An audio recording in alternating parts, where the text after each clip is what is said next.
Hey guys, thanks for coming out and covering the team as you guys always do. I'm Mr. Simon, head of FRC 1279, and I'm here with two of my students, Ava, who's a team captain as well as operator of the robot, and Logan, who's a veteran team member and upperclassman, and we're ready to field whatever questions you guys have about the team or the game reveal. Our kickoff started January 10th.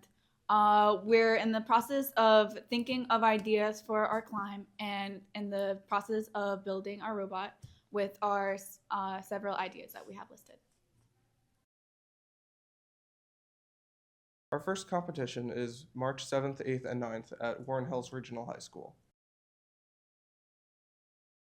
So we're not at liberty to disclose that information yet. Still have some things waiting in line, and we don't want to give too much info to competing teams out there, but trust me, it is in the works and it's going to be a very cold name, if you catch my drift. Still in the beginning workings of it. We have all of our ideas down for a robot, but we just need to follow through and continue building and working. And I feel like we could be done in a sufficient amount of time. We have our other captain, Jack, who drives our robot. We have Brandon, who's our human player. Devlin is our mechanical lead, and Casey is our technician. And among our many new faces, we have Haley and Gavin. There's many things I'm excited for about this season. Obviously, getting the newcomers up to speed, refining and sharpening the skills of our returning members, building all those skills that we pride ourselves on as an organization. But the one thing, if I had to pinpoint it, is to finally break our streak of bringing home a blue banner. We have not won one since 2006, and I definitely think this is the team to do it.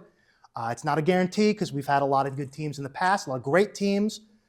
But if a couple things break our way, I think we'll be hoisting that banner sometime in March or April. Our freshman year, I was honored to go to Worlds, and I'm trying to run it back. So I'm excited for that. This year, Mr. Spencer has been teaching me how to use the computer-aided design software to design parts for our robot, and I'm excited to learn more about how to CAD parts for our robot. Hey, thanks again to all of you guys for covering the team and taking your time out of your busy schedules to have us here. And I just want to say thank you once again for that. Everyone come support us at Warren Hills and watch all online if you can, because we love support. Go Cold Fusion!